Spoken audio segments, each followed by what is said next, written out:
Voilà, bonjour. Voilà, j'ai décidé de refaire une vidéo en quelque sorte actualisée sur le pendule équatorial. Alors j'avais déjà évidemment fait des vidéos. Alors je les ai pas conservées parce que voilà, j'avais l'intention de les actualiser en quelque sorte. Voilà.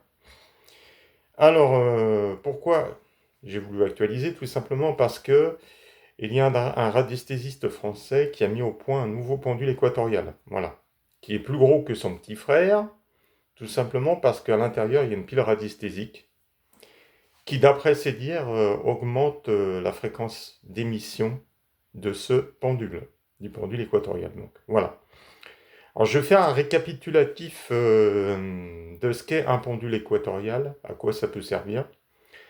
Alors, le pendule équatorial donc, peut servir aussi bien en radiesthésie médicale que en géobiologie. C'est un pendule qui est à la fois émetteur et récepteur, qui émet donc dans toutes les fréquences du cercle de Bélisal. Voilà. Donc, pour ceux qui ne savent pas ce que c'est que le cercle de Bélisal, eh bien, je vous invite à faire des recherches sur Internet.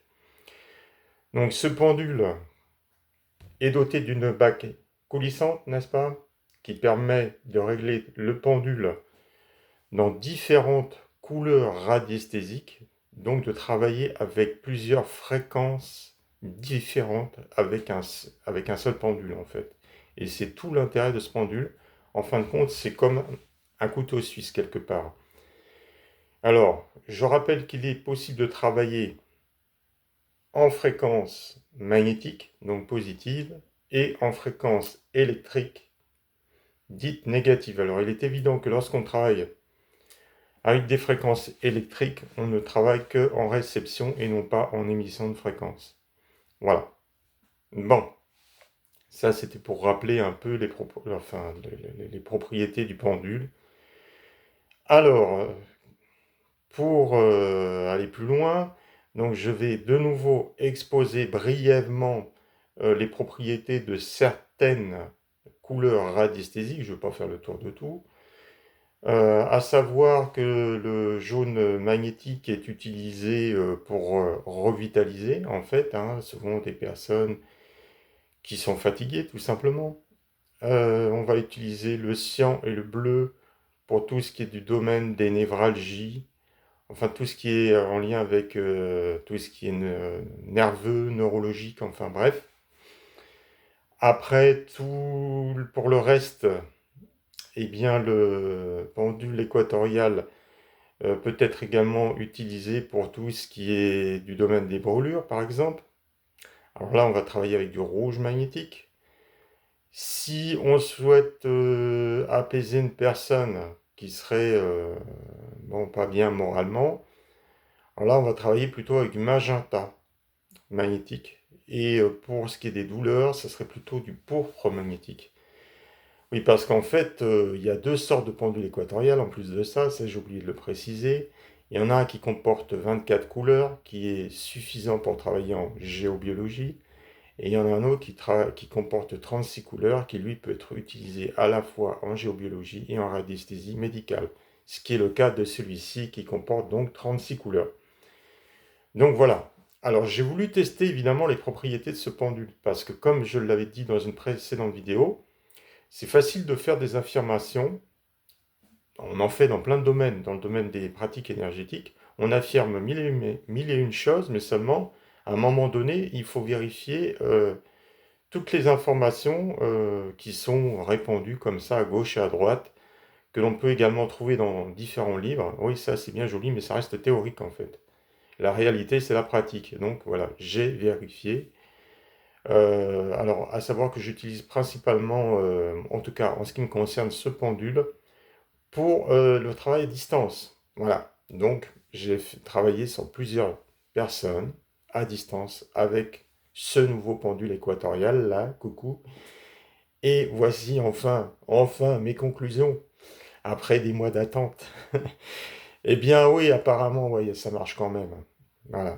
Il y a quand même des choses qui se passent et ça, c'est indéniable. Je ne peux pas le contester parce que bon, on teste sur une personne, sur deux, sur trois, sur quatre, sur cinq, sur six et au bout d'un moment donné, Bon, on fait un peu le bilan. Il y a des choses qui se passent, ça bouge à plusieurs niveaux. Ça peut bouger au niveau émotionnel, ça peut bouger en termes de douleur. Enfin, c'est voilà. Ouais, il y a des choses qui se passent quand même. Donc, conclusion, enfin, en tout cas pour moi, en ce qui me concerne, ce pendule est efficace. Voilà. Et c'est devenu celui que j'utilise le plus de toute façon, hein. Le pendule équatorial, ancien modèle, je l'utilise encore, d'accord. Néanmoins, j'ai une préférence pour celui-ci parce que, si vous voulez, étant donné qu'il est plus lourd en réalité, quand il travaille, eh bien, je sens l'action réellement du pendule. C'est comme s'il descendait en quelque sorte. Mais ça, pour s'en rendre compte, enfin, il faut travailler avec quoi. Voilà. Donc voilà les conclusions de cette bestiole-là. C'est que pour moi, en tout cas, ça marche. Donc c'est un outil que je vous invite à découvrir et à utiliser avec certaines précautions, bien sûr. Comme je l'ai bien précisé au départ de cette vidéo, il ne faut pas utiliser le pendule équatorial en émission avec des émissions électriques, hein. Ça, c'est niette. Et faire très attention quand on utilise des couleurs comme le vert négatif. Voilà.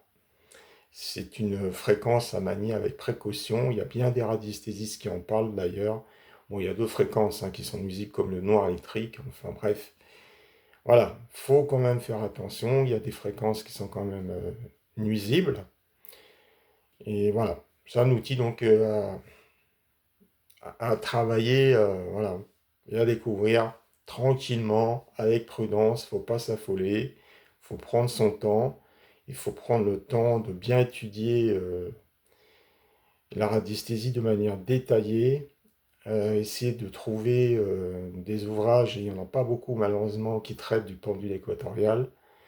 Essayer de trouver le maximum d'informations sur les couleurs, entre autres radiesthésiques, de façon à pas faire n'importe quoi, quoi. Voilà. Mais après, ce que vous pouvez faire éventuellement, et moi c'est ce que j'ai fait, c'est-à-dire que je pense que vous connaissez tous le principe des planches de radiesthésie, hein. Je pense que tout le monde sait ce que c'est. Ça a la forme d'un demi-camembert en fait, voilà, c'est un demi-cercle, et qui est découpé en plusieurs tranches en fonction bah, de ce que l'on veut faire. Et moi je me suis fait ça avec toutes les couleurs radiesthésiques en fait, voilà, du pendule équatorial. Et donc, quand je souhaite, je sais pas, savoir quelle couleur radiesthésique sera appropriée pour faire telle ou telle chose, eh bien, je fais une recherche avec un pendule conventionnel, de la couleur la plus appropriée. Voilà, ça me permet de gagner du temps.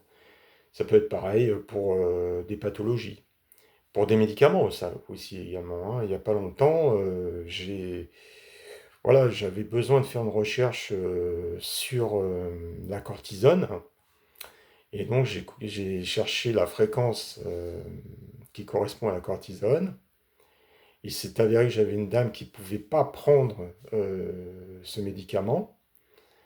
Donc, elle ne pouvait pas, entre guillemets, se soigner avec ce médicament. Donc, eh bien, la cortisone, enfin, moi, ce que j'ai trouvé, je l'ai trouvé en ultraviolet électrique. Eh bien, j'ai contrebalancé en ultraviolet magnétique, voilà, sur cette personne, puisqu'elle ne pouvait pas de toute façon prendre ce médicament. Et bah, apparemment, ça a porté ses fruits. Voilà. Il y a plein de domaines de recherche, encore une fois, plein d'explorations à faire. Ça prend du temps, mais ça vaut le coup. Voilà. Bon, bah sur ce, explorez. Et bonnes vacances à vous, bien sûr.